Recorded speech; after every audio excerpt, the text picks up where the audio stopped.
So good evening guys, मेरा नाम है राहुल और आप हमें देख रहे हैं री एग्ज़ाम यूट्यूब चैनल पे।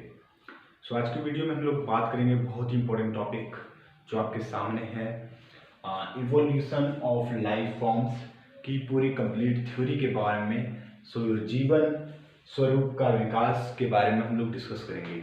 इस वीडियो को जानने से पहले आप लोग इस वीडियो को लाइक जरूर कर दीजिएगा, और अगर आपने अभी तक हमारे चैनल को सब्सक्राइब नहीं किया है तो सब्सक्राइब करके बेल आइकन को प्रेस कर लीजिएगा। चलिए आज की वीडियो हम लोग स्टार्ट करते हैं। देखिए, इवोल्यूशन ऑफ लाइफ फॉर्म्स एक थ्योरी, बहुत ही इंपॉर्टेंट थ्योरी है जो इवोल्यूशन में आता है आपका। ये सेकंड हेडिंग्स आती है आपकी, बहुत ही इंपॉर्टेंट हेडिंग। ये एक थ्योरी है जिसमें चार्ल्स डार्विन से लेके उनके मतलब कि जो भी सिद्धांत हैं उनको हम देखेंगे। रिलीजियस की जो थ्योरी है उसके बारे में भी हम लोग यहाँ पे जानेंगे। गाइज, आप लोग इस वीडियो को लाइक जरूर करिएगा। देखिए, रिलीजियस जो मत है आपके सामने, रिलीजियस का मतलब होता है धार्मिक। धार्मिक साहित्य क्या कहता है? धार्मिक साहित्य ये बताता है कि जो सृष्टि, विशेष सृष्टि का सिद्धांत बताता है धार्मिक साहित्य। रिलीजियस जो धार्मिक साहित्य है वो कहता है कि मतलब कि जो सृष्टि है एक तरह की विशेष सृष्टि का सिद्धांत प्रस्तुत करता है, जिसमें तीन सिद्धांत होते हैं। पहला सिद्धांत ये कहता है कि जो हमारा वर्ल्ड है, यानी कि जो संसार है, संसार के सभी मतलब टोटल यानी कि सभी जीव और जातियां, जो जीव जातियां हैं वो विद्यमान थी और वो सब जातियां पहले से ही सर्जित की गई है। मतलब सभी जातियों को एक साथ ही जो है उत्सर्जित कर दिया गया हो, पूरे अर्थ पे एक साथ ही सारे जीव जो है उत्पन्न कर दिए गए हों।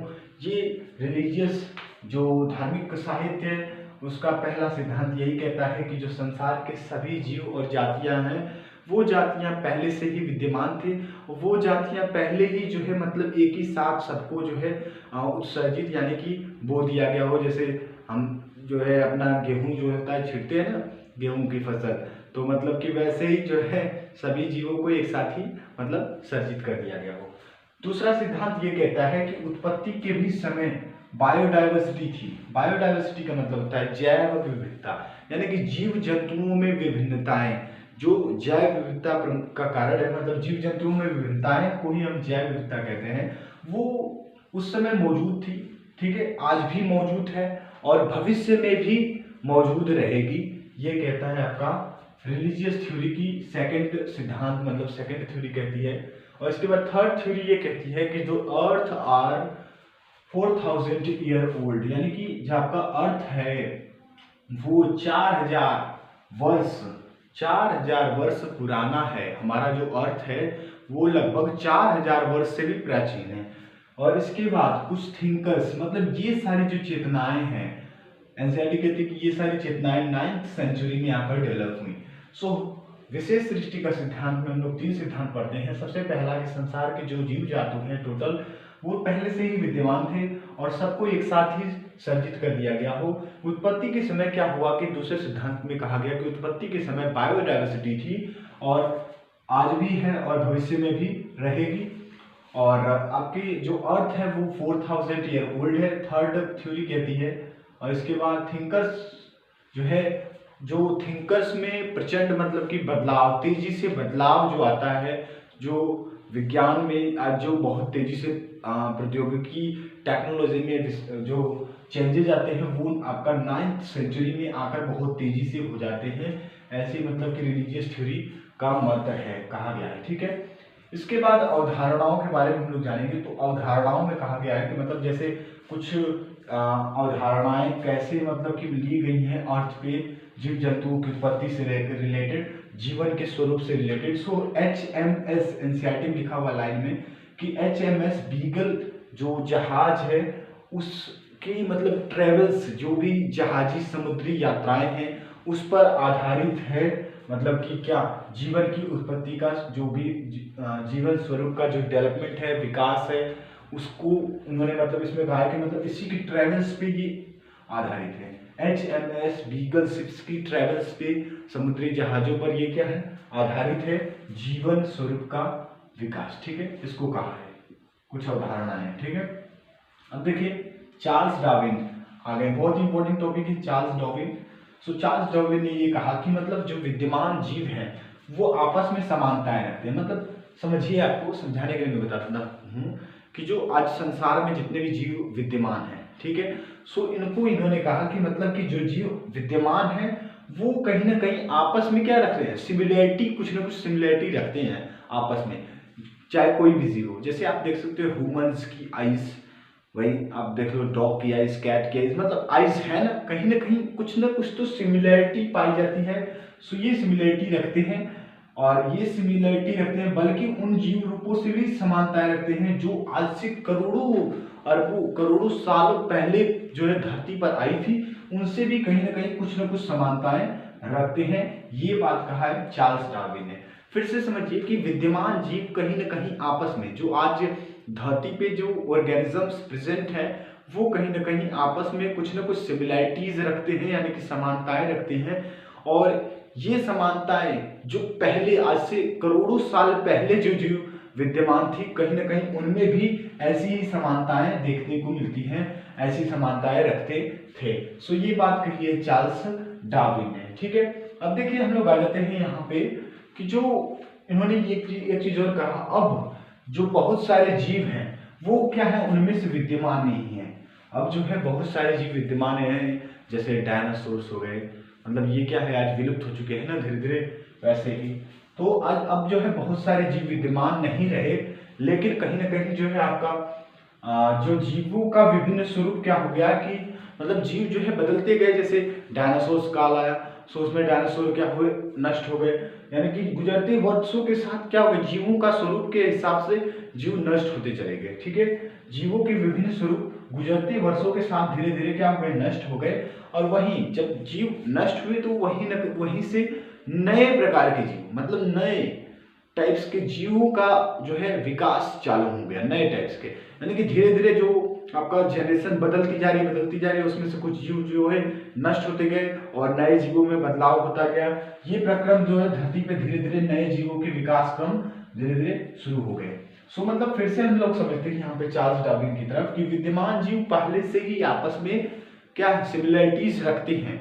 मतलब जितने भी जीव विद्यमान हैं आज हमारे जो आपका अर्थ है, हमारे वर्ल्ड में, सो वो जीव कहीं ना कहीं आपस में सिमिलरिटीज रखते हैं, जो सिमिलरिटीज पहले से ही मतलब करोड़ों अरबों साल उन जीवों से भी वही सिमिलरिटी रखती हैं। और अब जो है उनमें से बहुत सारे जीव क्या हो चुके हैं, जो प्राचीन समय में बहुत सारे जीव आपके नष्ट हो चुके हैं। सो गुजरते वर्षों के साथ वो नष्ट हो गए और धीरे धीरे धरती पे जो है नए जीवों के विकास क्रम का पड़ाव धीरे धीरे आगे की ओर बढ़ता चला गया। सो आज भी वैसा ही हो रहा है, धीरे धीरे नए जीवों का जो है बदलाव आता जा रहा है, टेक्नोलॉजी विकसित हो रही है। आज जो है पहले लोग आप देखते ही थे कि पहले लोग हल से मतलब खेतों को जोता करते थे, तो आज जो है ट्रैक्टर आ गए।